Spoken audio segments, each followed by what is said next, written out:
Assalamu alaikum warahmatullahi ta'ala wa barakatuh. Masu sauraro da kallon mu kamar da kuke gani a yau muna wannan makaranta ta Kcoe, Kazaure College of Education kenan da ke nan garin Kazaure. A tare da haka a ci gaba da wayar da kan al'umma da hukumar hana sha da fatocin miyagun kwayoyi wato Ndlea take kaiwa gurare tana yin bayani, ta kawo ziyara wannan makaranta domin wayar da kan ɗalibai da kuma sauran al'umma dangane da illar sha da fatocin miyagun kwayoyi. Ku ci gaba da kasancewa da mu domin ganin za ta wakana insha Allah. Ku biyo. Allah Ubangiji muna tausali da sunayenka kyawawa kamar yadda za mu fara taron nan lafiya. Allah Ubangiji ya sa mu gama shi lafiya. Allah ya sa abin da za a faɗa ya amfane mu mu kuma amfanar da kanmu baki ɗaya. ربنا آتنا في الدنيا وفي الآخرة حسنة وقنا عذاب النار ربنا لا تزغ قلوبنا بعد إذ هديتنا وهب لنا من لدنك إنك أنت التواب الرحيم. abu na gaba ta da ba ta lokaci insha Allah za mu saurari wato ainihin za mu gudanar da abin da ya kawo mu wato ainihin ita symposium lecture din men abin da ya kawo mu kenan wanda za mu saurari hakan daga wato ainihin bakin Ndlea officer insha Allah. So da wannan zan ce so okay akai gabatar da kai ko so bari za mu gabatar da kanmu insha Allah for well understanding. So bismillah sai na za mu fara. Okay kuta na usa. So bismillah.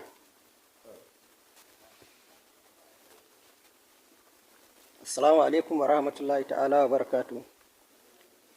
My name is Jabir Said, SNA. I am the member of Ndlea of Bima'ana National Drug Law Enforcement Agency. Mun zo ne nan ba don komai ba, don mu faɗakar da ku abubuwan da suka kamata, musamman yadda kuke a wannan level ɗin. Don haka, yanzu zan haɗa ku da ogana ba don komai ba, saboda shi ne mai gayya mai aiki wanda zai fashintar da ku yadda ya kasance a yanzu, ku kasance a cikin rayuwarku yadda za ku ɗore, ku haifi 'ya'ya ba tare da an samu 'yan shanye-shanye ba. Wassalamu alaikum wa rahmatullahi ta'ala wa barakatuh. Assalamu alaikum wa rahmatullahi ta'ala wa barakatuh. I am Alamin Abubakar, an Assistant Superintendent of Narcotic, serving at Kazaure Area Command. We are here to deliver a wider sensitization campaign on the effect of drug abuse. Assalamu alaikum. My name is Gambo Shehu, the Area Commander Ndlea Kazaure. My name is Umar Muhammad Ahmad, the coordinator, the Gawit Awareness Forum.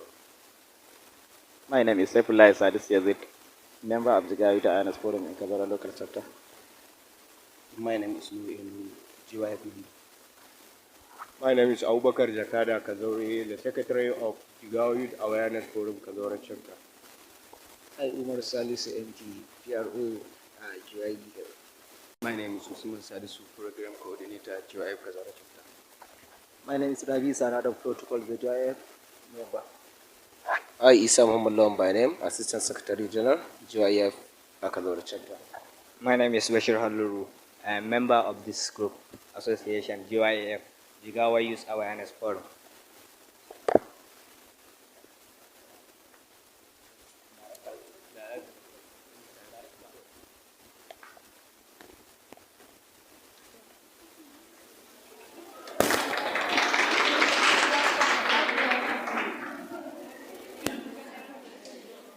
My name is Jumai Jibrin, student at Kazaure College of Education.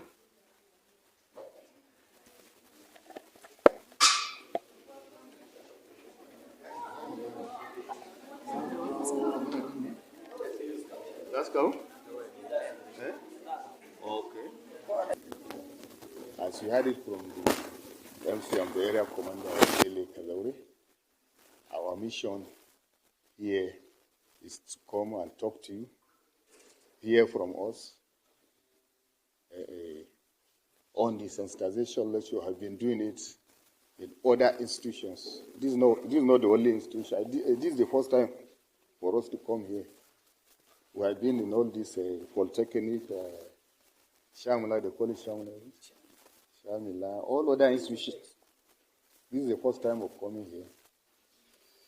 We feel that it's good for us to share the knowledge with you.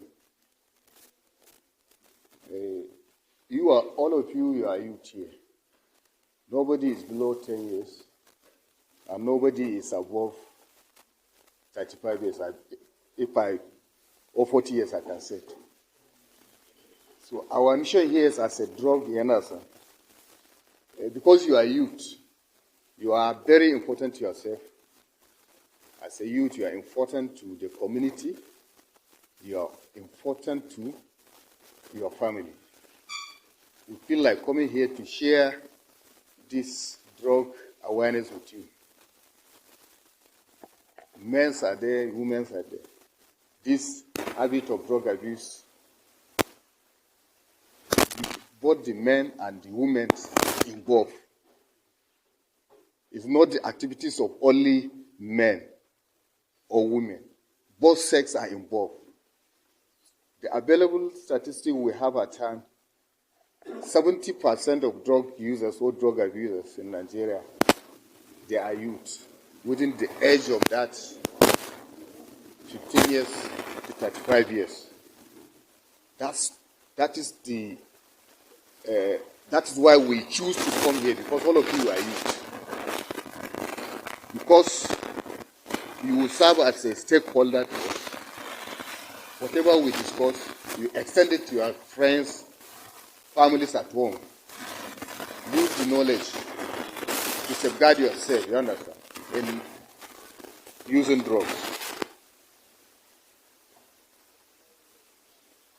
So in recent time, the involvement of, can I sit down? The involvement of youth in drug has taken a wider dimension. Adolescents and young adults, both of sex between the age of 13 and 30 years, constituted the high-risk group in drug abuse, as I said it before. As I said it before, this is a highly regrettable. They said, as Hausa, they said, Ya Rama Yangobe. So it's true, they are Manyangobe. The youth are the futures of tomorrow. I see one big man has arrived. Good morning, sir. Good morning, sir. So this, the issue of this drug abuse is highly regrettable for Nigerian youth to expose to this danger of drugs. That's why we are here to share this knowledge with you. They say a nation that neglects its youth, a nation that neglects their youth neglects the future of the nation. Is that? They say a future belongs to those who prepare for it. If you destroy your future, you understand? You do not prepare for it, that means you destroy your future. If you prepare your future, you will get the future. So now, the devastating effect of drug abuse has been a pressing concern, demanding the collective attention of both all of you youth, the religious leaders, the traditional leaders, the government itself, the law enforcement itself,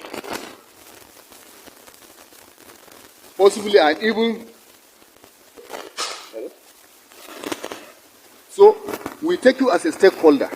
Ndlea cannot fight these menace alone. That's why we seek for your collaboration as a major stakeholder. You are youth. You can play a vital role in fighting this menace. You can play a vital role, you understand, in fighting this drug abuse. So the lives of countless youth are being ravaged by the scourge of substance abuse, threatening to the very fabric of our society. So the hard reality we are here now, the hard reality we are, youth are increasingly falling into drug abuse. That is no doubt of it. That is the reality. As I said it earlier, the percentage of youth that involved in this drug, they are 70%. The available statistics we have at hand. So youth are increasingly falling into this allure of hard drugs, including the substance we have available within our own domain here. Like here, we have, do you know cannabis? You know it, but the rest doesn't know it, have you? Okay, cannabis sativa, we call it the street name we have for cannabis sativa. This is what they say, ganye, wee. All these are straight names, but this is the botanical name of this leaf. Cannabis sativa, we call it ganye, some they call it ganja, some they call it igbo. Yeah? It has so many street names. Eh. Okay. I understand. Sorry. Okay, abin da muke magana irin shaye-shayen da suka fi kwayoyin da suka fi amfani da su, sorry Hausa na a arewaci ko kuma mu ɗauki Kazaure nan haka, su taba da irin tabar wiwi, ko ba haka ba, tabar wiwi da kuma irin su prescription drugs, kamar irin prescription kamar irin su opium, irin su tramadol, Exol 5, codeine, D5, that is diazepam. Duk waɗannan ƙwayoyin shine za ku ga ana abusing nasu a gari. Amma akwai ƙwayoyi irin su cocaine, powder iblis ko? Akwai irin su heroin, ita ma powder, da kuma irin su methamphetamine. So waɗannan hard drugs ɗin, they are not available a nan. Sun fi availability a irin birane ko kudancin Najeriya.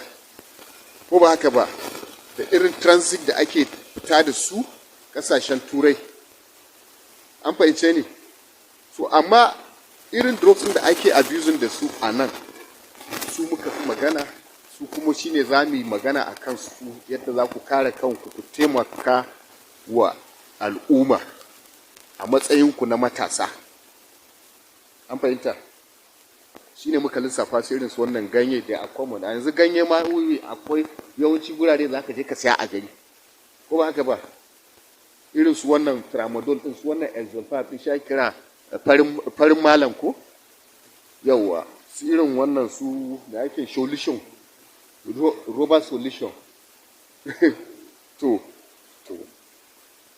sannan su waɗannan ƙwayoyin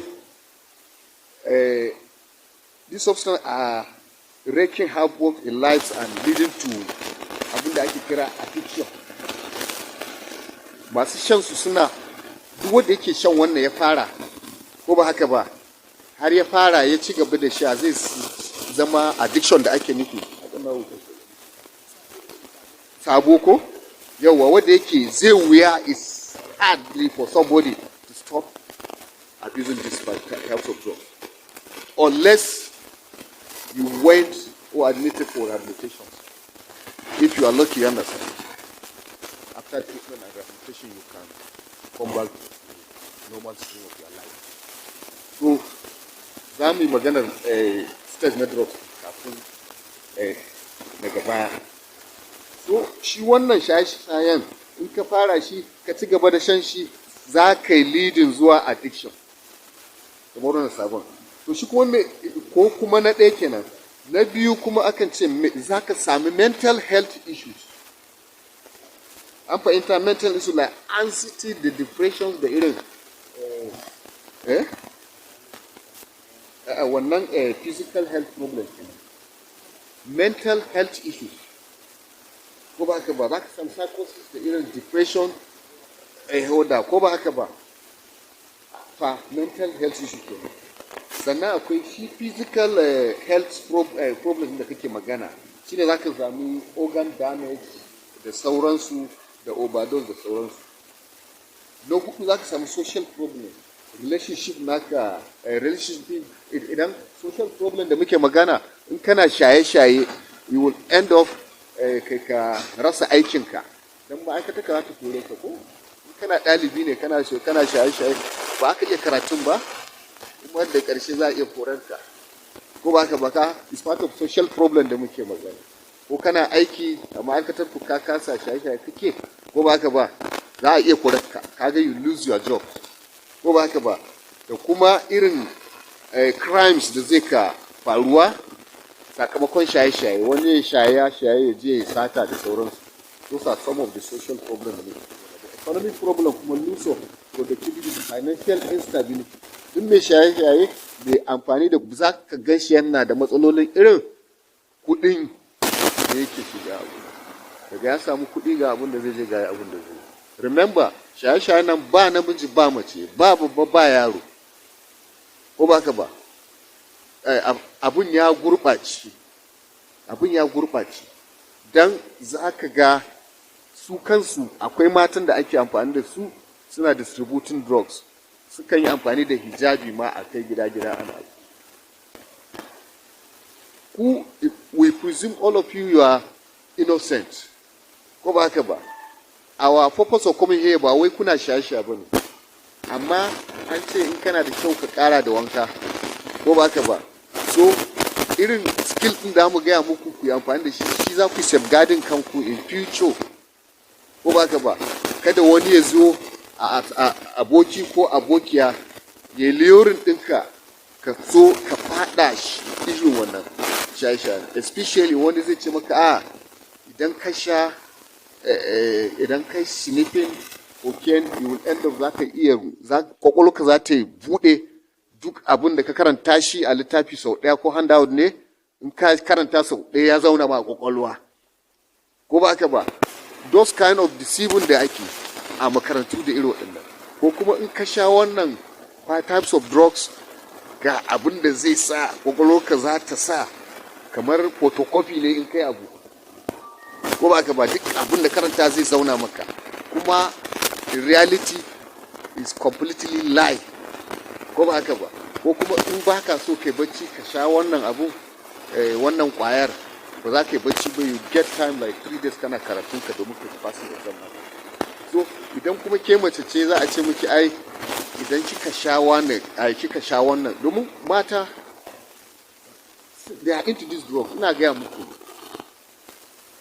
they are in domin ana kama su kuma ana kawo su rehabilitation a lot shi yasa muka gaya muku wannan shaye-shayen babu yaro ba mace ba namiji babu babba yaro abin ya zama problem a ƙasa so there is need me ka zuwa contact irin youth irin da sauran ƙungiyoyi da muke yawo da su suke faɗakarwa da sauransu to shi stage na drugs akwai na farko da ake kira experimentation number 1 kenan shi experimentation ɗin da ake kiran shi from the literal meaning na experiment if za ka experimentin wani abu ai for the first time ne za ka gwada ko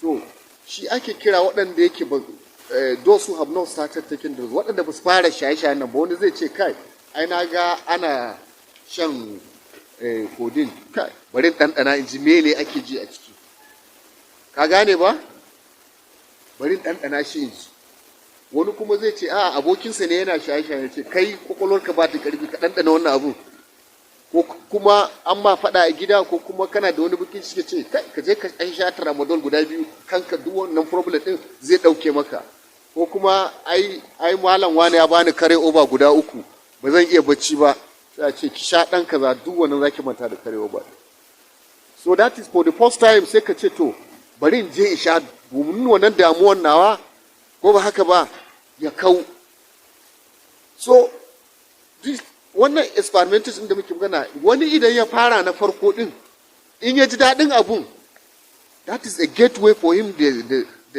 da zai fara kenan ya ci gaba ko ba haka ba wani kuma in ya sha wahalar da zai sha ko ba haka ba wahalar da zai sha ko ya ta ko ya rashin lafiya ko wani abu sai ka ga next time bai kara ba sai ka ga ce ba zai daɗa ba insha Allah ya daina wannan ai ba zai ko ba haka ba akwai wani kwaya da ake kira kuskura ko kuna jin labarin shi to shi wannan a kuskura din in ka kurkura shi za ka yi fa kawai in ka kurkura shi in baka taba ba, in kuma brain naka is no all irin strong din nan, to sai ka hango lahira, kamar ka leka lahira ne ka fito, ko ba haka ba, inda wasu suna suma. To all these drugs nan da kake ganin su kowanne yana da effect nashi, ko ba haka ba. To then abu na biyu daga experimental stage ko me na gaba sai a tafi social occasion, ko ba haka ba, occasional ke. Shi occasional din nan ba wai mutum ya saba yana sha bane ko kuma yana saye da kudin su, amma idan an je irin biki din nan opportunity nasi da zai samu ya sha kenan, ko ba haka ba. Kamar yan final year NC in za su fita za a ce bari a yi party, ko ba haka ba. To a party din nan they will provide every substance da za a sha domin rana ce ta biki, ko a kawo irin su kodin da sauransu, ko kuma a sa a menene a mineral, ko ba haka ba. To irin wannan occasional din wasu ba wai suna shaye-shayen su je su ka shaye-shaye wani suna zuwa da shi, amma idan sun je irin wannan bukukuwan su samu na banza a sha, in giya ce a sha, in kwaya ce a sha, ko ba haka ba. Kaga stage na biyu kenan. So wanda ya je ya graduating da stage na farko, yayi na farko ya dan ji daɗin shi, in ya je na biyun occasionally a banza yana samu, ko ba haka ba, to zai ci gaba, ko ba haka ba. Daga ya ji biki, a bari je bikin nan, ai akwai giya, a akwai kaza, a akwai, to daga nan fa abun yana shiga shi. Me zai faru? Sai ya tafi next stage wanda shine ake kira regular stage, ko ba haka ba. To shi regular, literal meaning in an ce maka regular akai ko, to ka shiga wani stage na hadari wanda yake ka saba, ka fara ɗanɗana, ka ɗi daɗin shi, kuma ka so duk biki in ka je kana shan sa, ko to kuma sai ka zama regular. Shi kuma regular din nan yabun ya fara kama ka ne, duk inda yake zaka je ka nemo shi domin ka sha ka samu wannan desired effect din da kake samu. Remember, ƙwayoyi daban-daban ne, kowa akwai priority nasa na shaye-shaye. Wani tabar wiwi ne ke sha, baya shan kwaya-kwaya, ko ba haka ba. Wani kwaya yake sha, particular kwaya kaza kaza. Wani yana shan tramadol ne dan ya aiki ya karfi. Kaga da ya fara din nan stage, in ya je na gona na farko ya dan sha, ya je yayi karfi, da zai fara nan gaba sai ya zama regular, ko. To regular yakan je ya nemo kwaya da kansa dan ya sha. Wala aiki duk wani aikin gwamnati da zai je, ko kuma duk makaranta, duk karatun da zai, ko kuma duk inda zai zo shi sai ya so ya sha. Kun ga wannan stage din ya zama dangerous stage. Then the last stage kuma ya hafi kowane hadari shine addiction. Idan aka ce maka addiction, kace sabo ko? Sabo menene? In ka saba da abu ko? Yawa jini da jiki. So wannan addiction is the most dangerous aspect na mai shaye-shaye, mace ko namiji. An fahimta? Idan ka zama addicted akan abu, ko kisa ne sai kayi ka samu ka sha, ko ba haka ba? Ko sata ce sai kayi ka samu ka sha. Ko menene in dai ba ka da kuɗin daga lokacin shayin yayi, ko ba haka ba, kafin lokacin ma yayi za ka buƙaci abu sai ka je ka nemo shi koyi. To wannan shine hadarin da ake ciki, da ake magana a ciki, da kuma ba a so a kai wannan stage din. So zuwan mu nan gurin dukkan ku assume innocent, ba wanda yake shayen nan, amma skill ne muke ga muku da ku kare kanku, ko ba haka ba. In ba wani, ko da wani yana yi din, mun san bai wuce irin na occasional ba ko experimental. I believe kuna da future, domin duk wanda yake da future ba zai zo makaranta ba, ko ba haka ba. That's why muka ce future belong to those who prepare for it.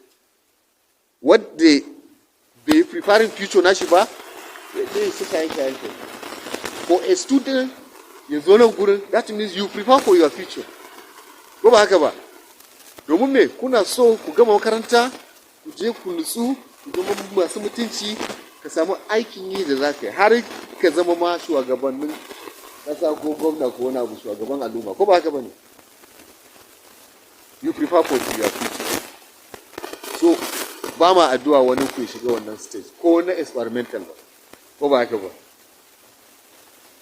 To me action din da muke so mu yi as a collaborator a stakeholders dukkan ku domin kungiyar nan a hukumance da hukumar makaranta ko ba haka ba, ta yaya za mu yaki wannan abun.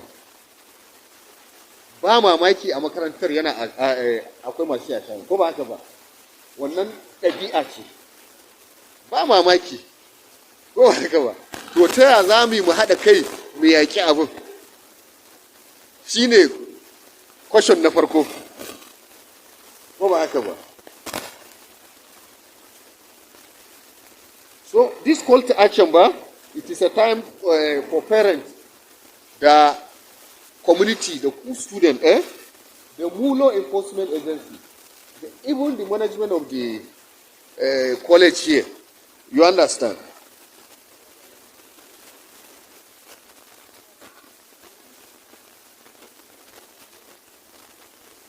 To put our heads together, ko ba haka ba, domin mu haɗa kai mu gaya za a yi mu yaƙi abu. As an individual, welcome sir. Thank you sir.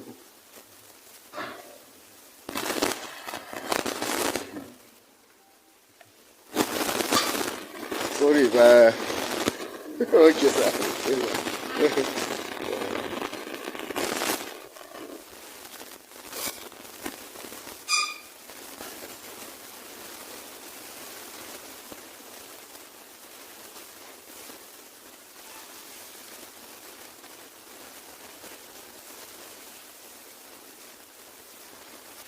Okay. Part of skills in da muke so kowa shi in fact kamar skill ne da zaka rike a kwakwalwarka ko domin ne ka kare kanka da irin wannan shaye-shayen ko ba haka ba. Na farko aka ce arm yourself with the information about drugs and drug abuse. Arm yourself with information of drugs and drug abuse. How do you get this information? It's simple. Like the lectures we are giving you, whatever we discuss with you, break it down. You understand? Share the knowledge with your friends at home, your family. Make use of it. This information of drugs, about drugs and drug abuse, is necessary for everybody as a youth. When we say drug abuse, this is drug abuse. Drug abuse is simply any drugs you take for non-medical purpose, you abuse drugs. Simple kenan. Oh, sorry for mixing Hausa din dan an ce ne in kai inda Hausa din. Ko ba haka ba. Me drugs sun an ce drugs. Menene drugs? A turanci an ce any substance that you take it in whatever form, either by swallowing, by sneezing, by rubbing, by injecting, as long as it will alter or change the mood of your body, it's automatically drug. That's it, literal meaning of drug. Any substance. It can be this pharmaceutical, it can be a local, any substance, as long as it will change the mood of your body. After you are in become a drug. But what is drug abuse? Drug abuse is different from this meaning of drug. Drug abuse is any chemical substance, you understand, or any substance, or any drug that you took outside or non-medical purposes. You abuse drug. Or taking it is prohibited by law. Idan doka ta hana ka sha abu, ka gane you abuse ta, ko ba ka ba, ko kuma ka je chemist a baka kwayoyi, non prescription ba likiti ne mutum ma baka da lafiya ne, in baka lafiya baka je asibiti ko, za a bi medical history naka, physician zai prescribing drugs da zaka, duk wani drugs da ka sani, pharmaceutical drugs da gan shi, an yi shi ne for treatment and research. Then kai kuma why kake ɗaukarsa, kake sha for non-medical purpose. Just to certify your So that is drug abuse. You take drugs for no medical purpose, or that you abuse drugs. Or prohibited by law, you abuse drugs.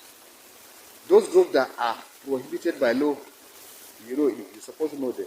All these cocaine, heroin, methamphetamine, tramadol, plenty of them.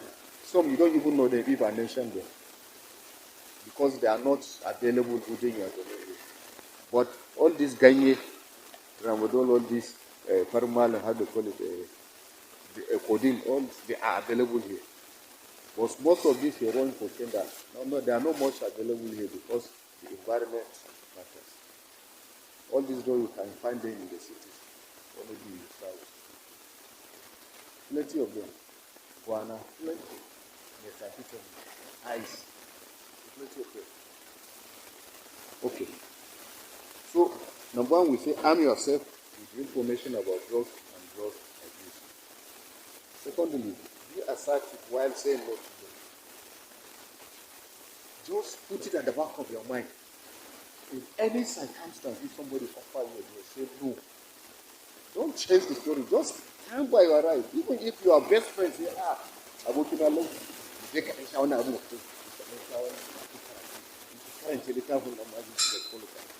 forget about this life.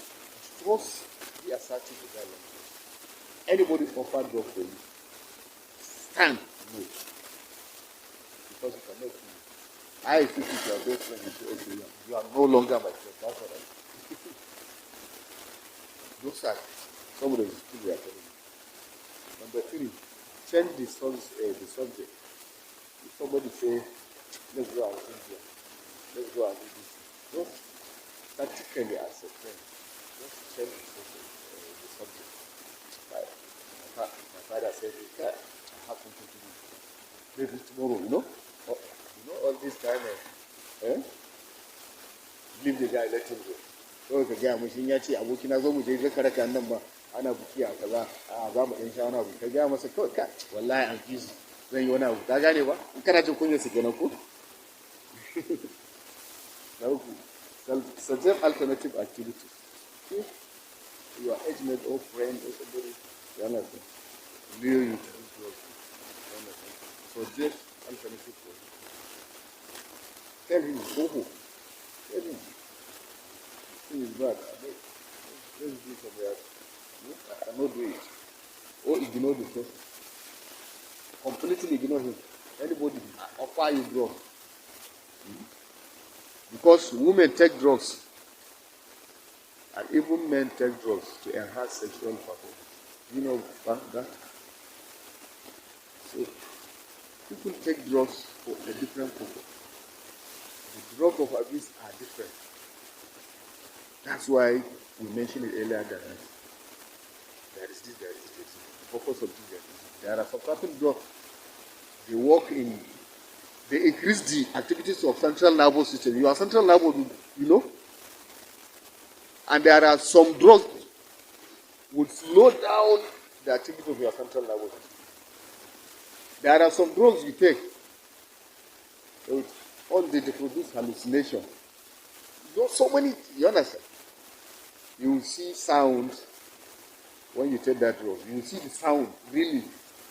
Can you see sound? Or you can hear color. Can you hear color? So because those drugs act in your central nervous system, you understand? They tell you so many and see something. You understand? That something that is not a real reality. Number 7, guilt involved in religious activities. You came to study here, isn't it? After schools, go involve yourself in religious activity. You have Islamia and all those things. You understand? Just commit yourself for the whole of day, that day. You cannot not have chance to go out and mingle with bad friends. After school here, go to Islamia. After Islamia, you understand? Go in the night, eat, sleep and rest. Early morning, go back to school. You understand? Avoid places where drugs are used. Like if they say if you cannot, as an individual, you know this place, bad guys are staying there, they are taking drugs, just avoid those going there, that direction. You understand? Inda ake yin harkokin shaye-shaye, kai avoiding gurin completely. Kada kuma wani interest ya double ko ya jawo ka ce za ka shiga gurin. Avoid people. Okay, when you avoid where they are doing drugs activities, the same thing, avoid the people that are into drugs activities. Be committed to academics, your school activities as you are here. A lecturer will give you a thesis, assignment, and all those things. You understand? After the following hours, go home, do your commit yourself with all these drug activities. You understand? School activities. Engage yourself and do this. You understand? So that you will not have time devil to allow you. You know.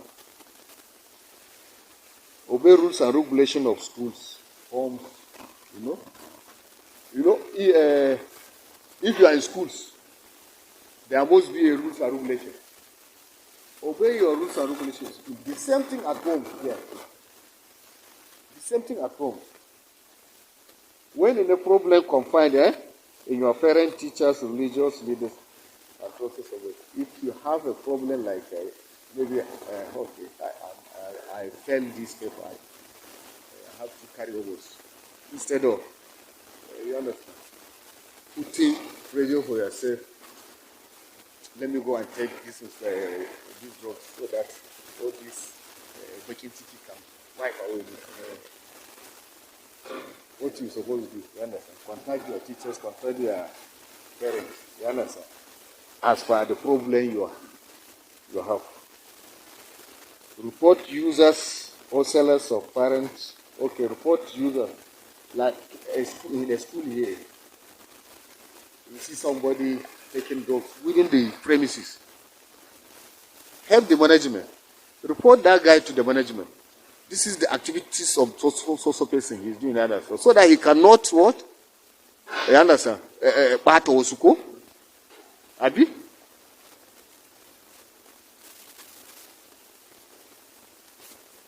The most important here as an institution here, because our visit here is just once in a while. Was only so there, like me. This is my first time of coming here. Go back about. That was only so there. Kafin mu sake zuwa kuma wahala ne. To amma is good. A management na school da ku ɗalibai ku sami at least drug-free club. This drug-free club, you understand? It can help, you understand, making awareness to the follow of your fellow students. In akwai drug-free club, like in other institutions, even FGC, it's not the drug-free club. They always organize some workshops and lectures within their students. They always, their teachers normally come to us, collect some materials. We give them. At times, we lecture 1 or 2 students. When they go back to your institution, so come across to say COM wants to lecture at least. So that drug curriculum is very important. And they liaise with us. If they need materials, you understand? Their teacher will come and collect, or lecturer will come and collect, you understand? Because if in the drug curriculum, it includes even the management of the college and the students. You understand? Any problem they any material they need, we always provide them for them. Because our coming here is once in a while. Go back over.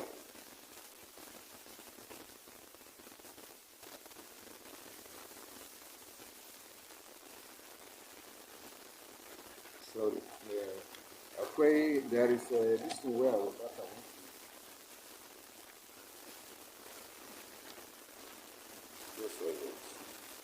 Now, what are the causes of drug abuse? Let's talk about a little. You can contribute. You can ask questions maybe after the lecture. Eh? Me yake kawo wannan drug abuse in shaye-shayen nan? There are so many reasons. Kun san su kuma ko ba ka ba? Eh? Kun san wasu da imana ko ba ka ba? So, ta yaya za a yi ku avoiding ɗinsu? Suna da yawa, za ku iya ba da contributing ma ko ba ka ba? Eh? Puberty. Eh? Tension. Well to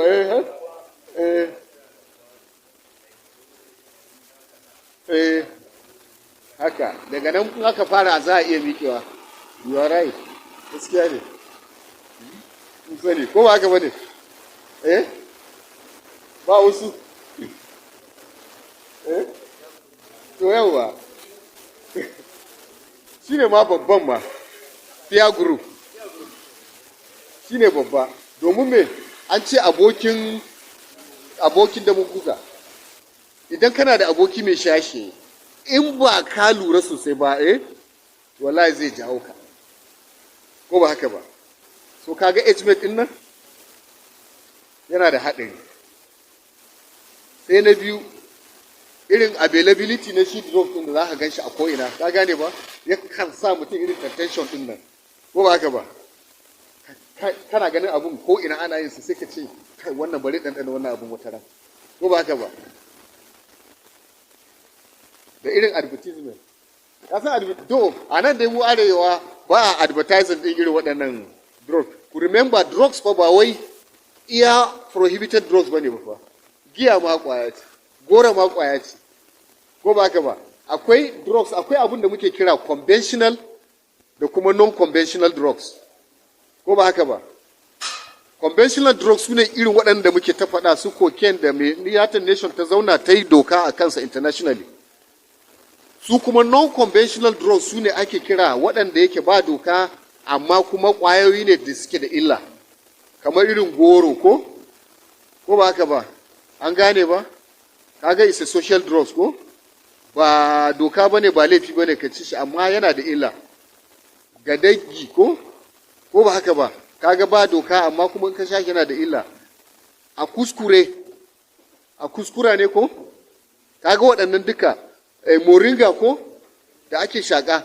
So duk waɗannan ba conventional drugs ba ne amma drugs ne da yake suna da illa. So we only advise on them. Ko ba haka ba?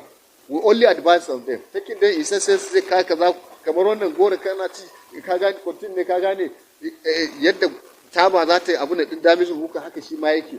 So all those are the non-conventional drugs we are talking about.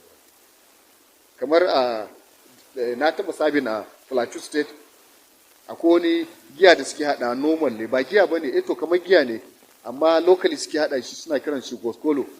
So shi wannan giyan kamar is cheaper da naira 20 sai ka sha wanda ka sha giya kwalba 10 na 20,000 ma wannan na 20 ɗin ya biya ma bukata to amma haɗarinsa yana kashe su sai zama to mu a dokar mu Ndlea Act ba mu kama irin waɗannan a ji a hukunta to amma abin sai zo yana kashe mutane a Plateau State sai gwamnatin jihar ko ba haka ba sai ta enacting state law suka yi bani ɗin wannan ko ba haka ba suka yi dokar su ta jiha in an kama mutum kaza kaza so based on law kuma sai suka yi co-opting namu we should be assisting in arresting them ko ba haka ba to kaga dai non-conventional drugs ne amma ga illar da yake haifar musu su irin waɗannan abubuwan ko ba haka ba kamar ma a wasu jihohi ma ana jin wannan kurkura ɗin sun kashe shi okay Okay, then number 6 sai muka ce drug abuse in the family. Idan a cikin family ɗin wani yana shaye-shaye za ka ga mutum yakan koya da kanan ko ba haka ba, wani za ka ga babansa ko mahaifinsa ko uncle nasa ko a family ɗinsu wani ya shaye-shaye, wani in ba sa aka yi ba daga nan abin zai koya sai ya tashi ko ba haka ba. Kamar wanda abokina ya ce frustration ma yana sa ko da anxiety da sauransu ko, sannan sai kuma unemployment ko za ka ga mutum bai da aikin yi kalli da shaye-shaye, ko kuma na nemi admission shekara na yi jam kullum shekara sai na yi jam amma na kasa samun required point da zan samu admission sai ne shekara 10 ko 5 ban samu admission ba, sai ga kuma wani genius na da suka gama sun yi graduate sun yi degrees ko ba ka ba. So irin wannan frustration din sai ka mutum ya fada wani matsala na irin shaye-shaye da irin wannan da su irin kuma curiosity, out of curiosity wani fa ba wai yana da sa'a bane kawai irin sai na ji mai gwangwan in ya gode yana abin da ya ce kai na ga wannan yana shan tawa ni me suke ji ne kai bari taba da inji me yake sha me suke ji ne, it happens, ko kuma codeine ko wata gwaya ko ba ka ba so guys, you are important to us, you are important to the family, you are important to the community. That's why we are here for you, to share this knowledge with you so that you can help yourself, help your family and help your friends. You understand? These drug activities is a bad issue. We are fighting it internationally. Duk duniya ana fighting wannan abu ko ba haka ba. So kuma da haɗin kanku shine za a ci nasara din ko ba haka ba. Idan aka yi lecture mutum 20 in mutum 10 suka benefiting ai mun yi winning ko, so that is it. Remember, kar ku ga ku mata ne, mata nasu ya mafi mazan at times. Mata they are into drug trafficking. Dan ba ku ganin news ne kala-kala. Mata they are into drug abuse sosai. Akwai wata da aka kama su aka yi deporting nasu daga Saudi Arabia just last 2 weeks. Do da wannan ba laifinsu ba ne, sun tafi umara ne ko ba haka ba a Saudi Arabia, sai wasu suka yi tagin ɗin abin ɗinsu, tag ɗinsu da buhunan ƙwayoyi Ghana Moscow, sai aka yi tagin sunan a zuwan jakankunan su, so that in suka je can suka yi passing screening ko ba haka ba, su dai waɗannan matan sun san kawai jakarsu ɗaya ce a daga sun ɗauka sun tafi, wasu kuma can agent ɗin ya zo su ɗau wannan ƙwayoyin su. So da aka je screening a Saudi sai aka yi tag da aka ga ƙwayan kuma aka yi tagin ɗin da sunansu na passport ɗinsu waɗannan su ne suka kama su. Kusan kuma dokar Saudi Arabia wajen su kisa ne da ba an kama ka da ƙwaya ba masa ba compromise ba irin ƙarfin Najeriya ba ko ba ka kisa ne. To aka kama su, investigation ya yi revealing they are innocent ko ba haka ba, sannan suka yi deporting suka kama da sunan aka ci gaba da investigation.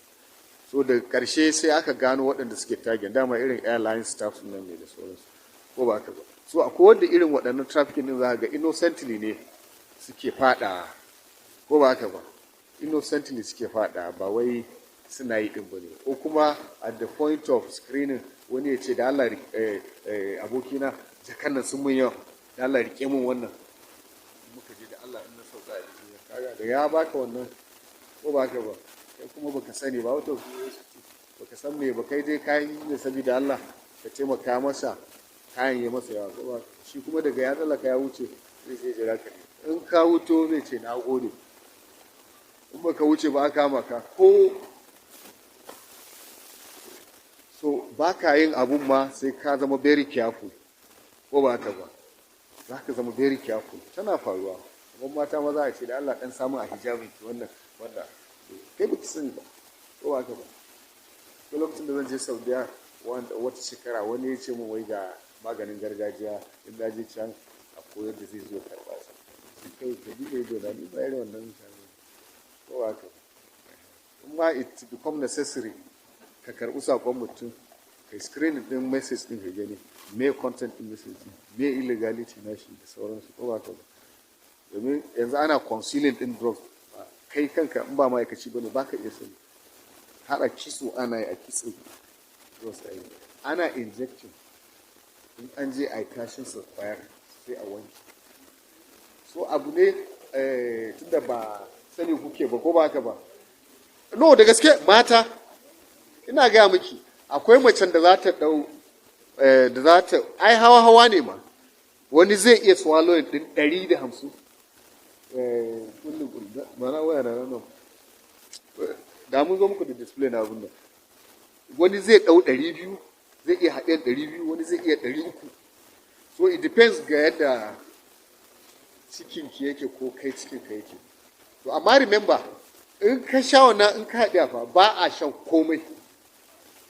sai ka je can in ka yi sa screening ka wuce in ka je kai kashin sa su wanke su abin nan sai a biya ka in ba taka bane sai a biya ka ko ba haka ba so ba irin yadda ba a concealing din drugs domin a bitin din security agencies a interdiction ko ba haka ba to so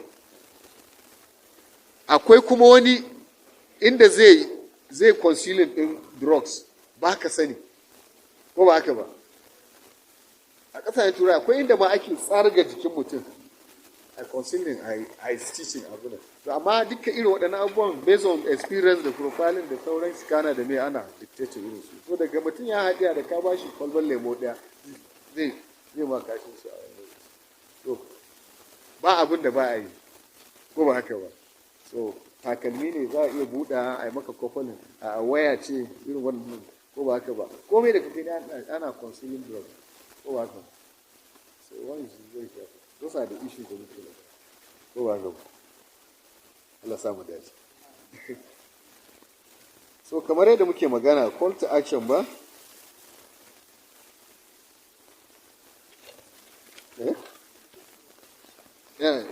ai ina so okay akwai tambayoyi ko so bari mu gama wani ya ce difference between drug and drug abuse ne ko drug and drug abuse alaksha an madan yi bayani ko drug an ce duk ma any substance da ka sha inda zai canza maka lauyi da menene ko ba haka ba sai ake kira drug shi kuma drug abuse duk maganin da ka sha shi ba tare da yawa ko da rashin lafiya ko prescription ko kuma doka ta hana ko ba haka ba shi ne drug abuse drug in ka sha underdose da overdose wannan shi ake kira drug misuse za ka ga mutum ai bai da lafiya ne ko ya je asibiti likita ya rubuta masa maganin ko kuma don rashin lafiyar yake shan maganin an ce ka sha 2 da safe 2 da yamma ko kuma 2 da safe 2 da rana ko ba ka ba kai da kaso sai kake so ka ji ciwon ya da sai ka sha guda 4 dan dai kawai ka hada da na rana da na safe ko ka ga misiri ne ko ba zai iya haifar da wani abu ko kuma da kai fara shan maganin na kwana 3 da kai ji sauki a kwana 1 sai ka ma ka daina ka ga ba kai completing doses na gaba ko to ka ga duk misiri amma ba drug abuse bane tunda legally ka ba ka lafiya ne ka je asibiti kuma physician kuma dakta ya rubuta maka kuma ka zo ka shan maganin dan wannan rashin lafiyar ba dan wata manufa ba wannan kace an ce taba tana illata mako tana okay shisha tana da ai mun dan yi magana wannan ko ba haka ba taba tana da illa ba ka sha ta ai illolin ne ba za mu iya faɗi yadda kowanne drug da gashi yana da nasa illar on health effect yanzu mai shan hayaki ka san huhunka ai lungs da huhunka ke ko ba haka bane wannan ba illa bane kaɗai ko ba haka ba kuma unborn baby kana destroy na abu na ɗin mace ne ko ba haka ba mahaifarci da ne ko ba haka ba so illarsa duk ɗaya ne wannan wani ne ko wannan wasu ma'aikatan za su hana kuma suke sha suna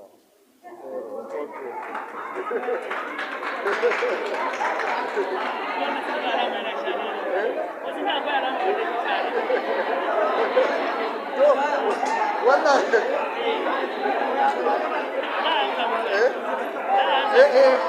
yawa to saya mana ya isa yawa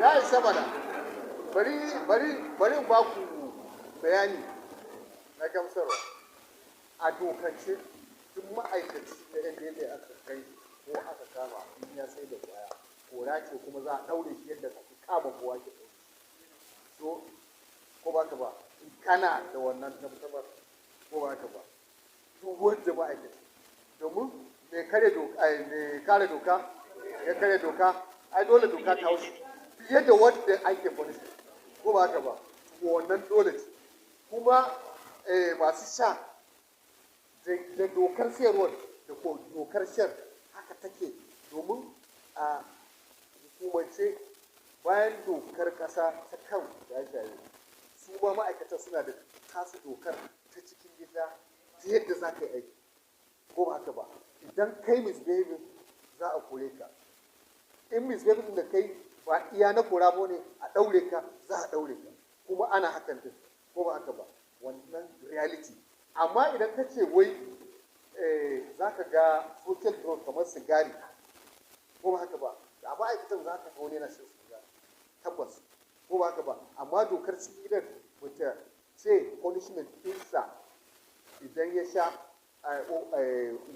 working hours ya sha ko ba haka ba punishment ko ka sha giya working hours ka zo aiki za a punishment naka ko demotion ko ka ba ne duk a internally a kullum waɗanda dokokin amma kamar da intelligence da za ka je ke social intelligence domin an ce if you want catch them behave like them ko in reality ba wai ma'aikaci zai yi disguise wajen information ya shiga cikin ghetto ko ba haka ba in ma zai kwana ya menene domin gadar intelligence za a kama ainihin masu wani ana yi da kuma inda ake da source din wani ma zai je wata uku a yi baka asani ma a ce ka je jungle na gari kaza ka je an baka remote gadar ko hotel ko wani intelligent ne ko ba haka ba ka je ka disguise ka da ko shi sana ko wani abu kuma wani corporate aiki da yau din amma duk kana garin activities kana abun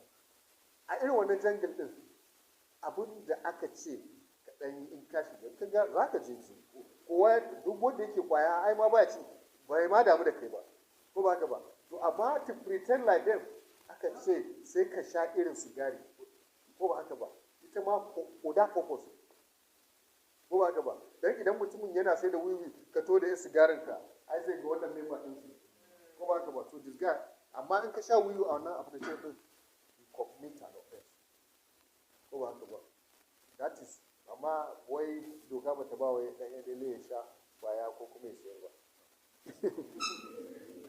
shikenan shi kada yake maganin sanyi kai da ka sha yayi ma maganin sanyi an ce ne ko yanzu kai ba ɗalibi ba ne duk abin da aka ce maka scientifically ilimi ya bi shi ina ga ya fi ko da a ce ba ilimi ne bayar ba ko ba haka ba empirically a scientifically an kirkiri paracetamol an kirkiri maganin pharmaceutical iri-iri domin magani kaza ai ilimi ne bayar ko ba haka ba kai yadda da shi in ka sha ga illarsa in kai overdose ga illarsa in kai underdose ga illarsa me a kurkura yana da dose ko ba haka ba ka san yadda aka hada shi a hukumance a ƙasa a doka an baka dama ka sha shi na fitar ta yi abu na ɗin shi sa muke kina non-conventional drugs kiyayi shan su ko ba haka ba akwai magani na gargajiya da an saba ana shan su ko ba haka ba amma duk maganin da za ka sha shi domin warakar wata cuta ka kuma fada wata cuta mai amfanin shan su. Mun ga wanda ya kurkura ya zube yana suma, mun ga wanda ya kurkura ya mutu. To maganin sanyi shi kadai da maganin sanyi da za ka sha? Haba. Tambaya ɗaya da muka zo, wani yana magana shan kayan shaye-shaye kaɗan yana da illa.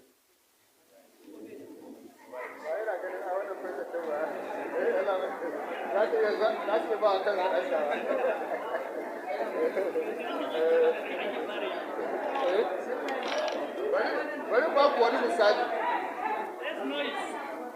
bari ba ku wani misali.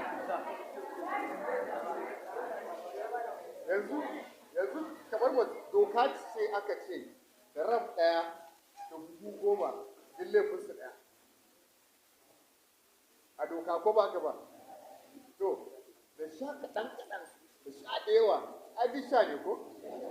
Ko ba ka ba? Yanzu misali, wanda yake shan sigari, wanda baya shan sigari, idan kusa da shi yana zaune, yana shakar hayaƙin ba shi yake sha ba fa, shi ma illa take masa. So da ka sha kaɗan da ka sha da yawa.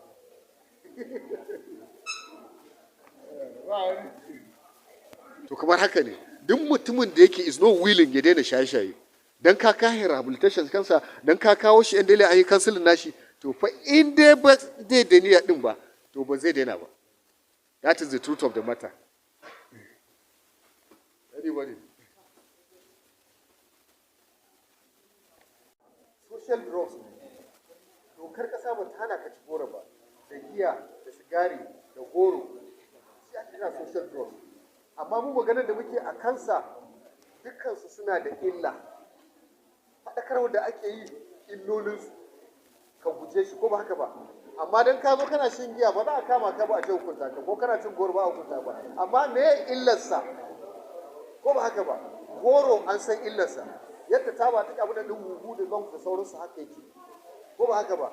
Ita ma giya haka tana causing overdose na giya, yana kawo liver cirrhosis da irin. To wannan illolin ake faɗakar da mutum. Amma mafi a'ala a addinancen mu ai mu haramun ne ma, ko ba haka ba? Shan giya ko? To kuma me za ka sha da sauran irin wannan? An ga wannan an ga su cewa shi ke. To wata hanya za a bi a ganar da waɗanda suke sha su daina sha? Yanzu misali, akwai hanyoyi da yawa. Yanzu irin wannan lecture da muke zuwa misali, in wani yana da intention na sha kaga zai ce bari, ko ba ka ba? Wanda kuma zai sha in ya ji illolin zai ce ya daina sha, ko ba ka ba? Shine sensitization. Sensitization ana yin sa a school, ana yin sa a masarautu, a tara dagatai da masu gode a musu, ana zuwa gidan rediyo, ko ba haka ba? Ana zuwa gidan television, ana zuwa faɗakarwa iri-iri, ko ba haka ba? Duk ana yin ta, ko ba haka ba? Idan kuma kai kana so ka daina sha ne, ka zo ofishinmu ana iya kansulin naka.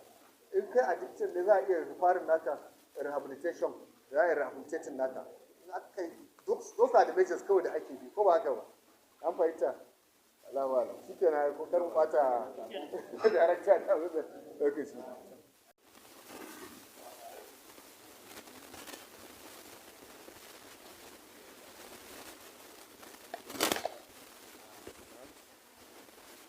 Ƙungiya ta matasa da suka zo suka haɗa wannan muhimmin zama.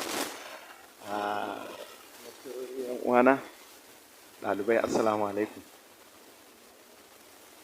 Na ji daɗin wannan lecture da aka gabatar, yanayin yadda session ɗin ya zama very interactive, yayin da kuka yi tambayoyi. Duk da dai na san kan cewar ba duka tambayoyin kuka yi ba. In aka ce ɗalibi, to ɗalibi cike yake da tambaya. Zai ta tambaya ne kala-kala.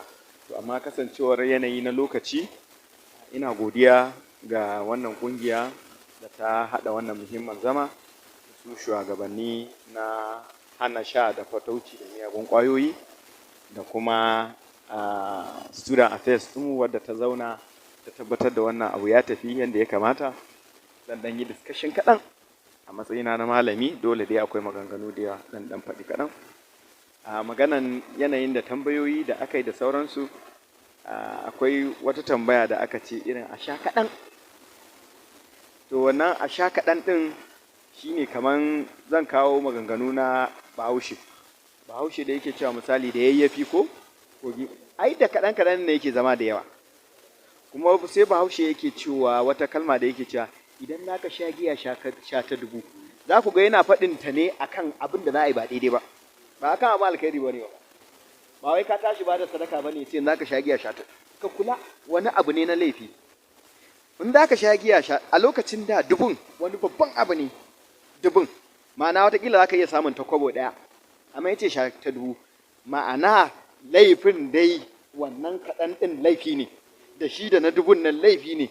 Shi ne yake cewa in za ka sha giya sha ta dubu, da ta kwabo da ta dubu duka laifi ne.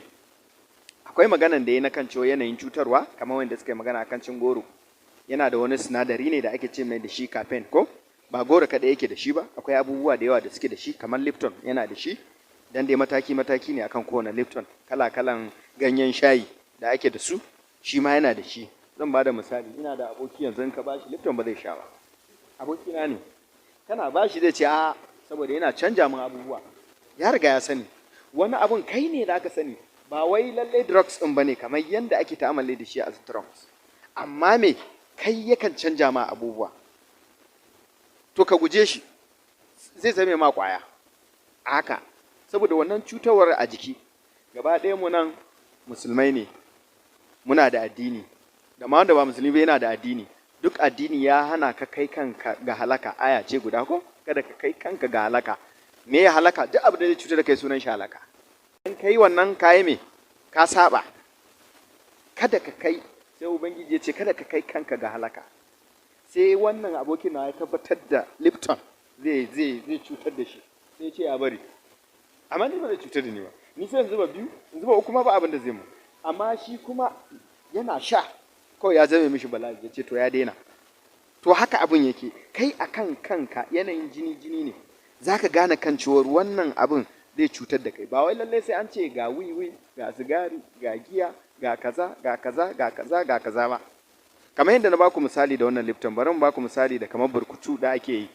Normal dai dawa ce, gero ne dai kamar yadda muke yin kunu, in ka gani kamar kunu, amma a process din aka samu dan wani delay, aka samu fermentation, sai ya zamana ka sha kuma ya cutar da kai. To kenan ba wai sai wani abu da aka ware aka ce shine kwaya ba, a'a. Ko misali, akwai da yawa sanda muna secondary, akwai wanda mun sani da an yi break an sha koko ba a karasa class da su. To me ya kamata kai avoiding din shi, duk abu da zai cutar da kai kai avoiding din shi, kawai ka bar shi, ka bar shi kawai shine. In ka bar shi shine samun maslaha ka da lafiyanka. Musamman bangaren mata yanzu mun shigo wani zamani da ya lalace, shi wannan harkan drugs din mata sun shiga ciki.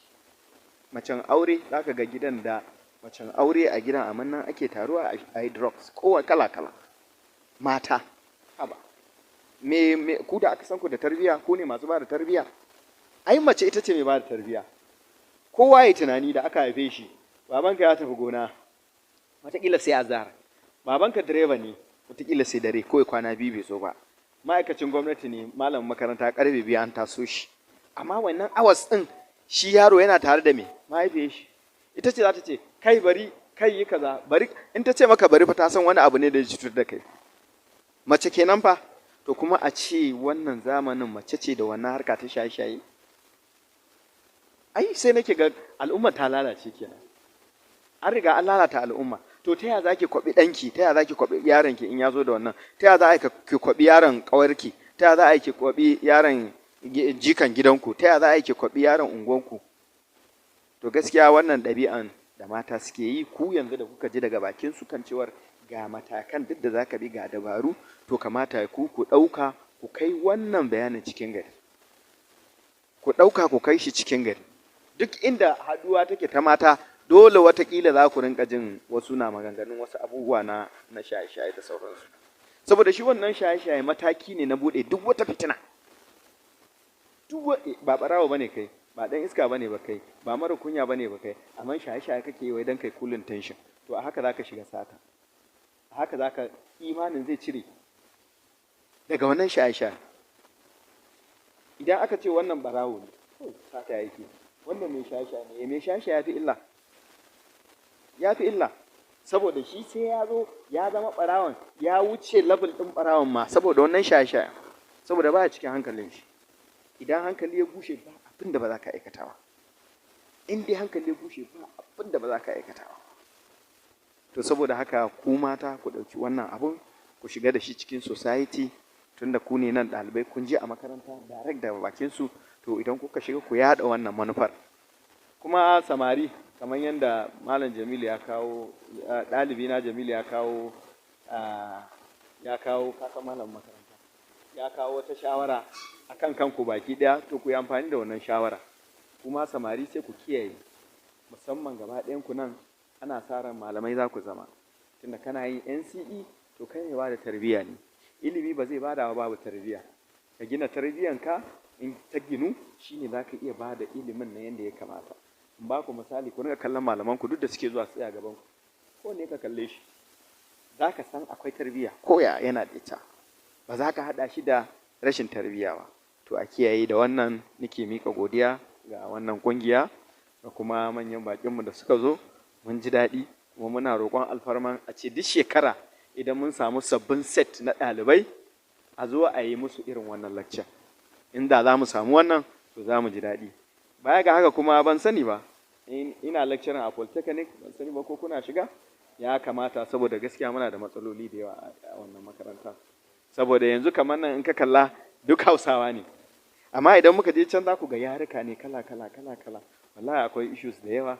To ban sani ba ko kungiya za ta iya yin wani abu da student union ta cikin makaranta, ku dai ku haɗa, amma akwai bukata a cikin poli. Assalamu alaikum.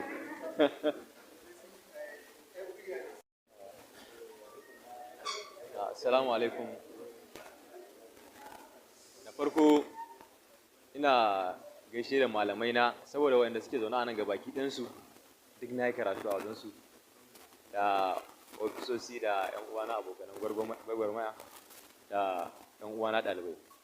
Hakika mun ji daɗi sosai a wannan occasion. Mutanen da na gani sun halarci abin, yawanci abin da wajen su muka koya har muka samu damar yin awareness ɗin ba, saboda mun yi na yi karatu a poli ko na tafi degree, na yi karatu a college kuma ya yi a nan haka yanzu hakan nan, wanda mutum na farko wanda yake nuna wasu abubuwa a rayuwa yanzu haka yana zaune gashi ni jinansa ne tun daga SS1 up to 3 a saman gadon shi nake, kuma ya yi mun iya kokari ya bakin gadonsa, kuma muna godiya dan Allah. A matsayin mu na ɗalibai ya kamata abin da ofisoshi suka faɗa da abin da dakta ya faɗa da sauran 'yan uwa da suka yi kawo tambayoyi da shawarwari, dan Allah mi applying ɗinsu. Wannan program ne wanda za mu iya kwana ana yin sa, to muna da tseko sosai, dan yanzu hakan nan akwai ɗaurin aure da sauransu a gabanmu, wanda katin da za a ɗaura auren yana aljihuna, shi yasa muke son za mu tafi a yi mana afuwa, amma insha Allahu next time za a yi ƙoƙarin a yi wanda ya fata. Sannan kuma game da ofisa ya magana da abin nan buɗe club na abin nan drugs, idan da hali a cikin ku akwai 'yan struggle wanda wasu suna tare da su, ku samu ga management nan a samu abu da shi, zai taimaka sosai. Allah ya taimaka. Muna godiya, Allah mai da ku a gida lafiya. Sallu ala nabiyil karim.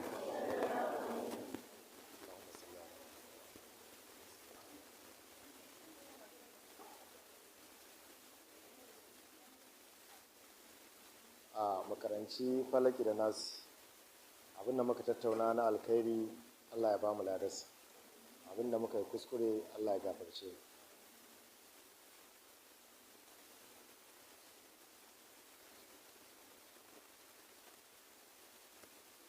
Makaranci kul huwallahu, Allah ya sa albarka a cikin wannan makaranta. A wannan ma'aikata Allah Ubangiji ya kara ɗaukaka su, ya kara musu basira da hazaƙa.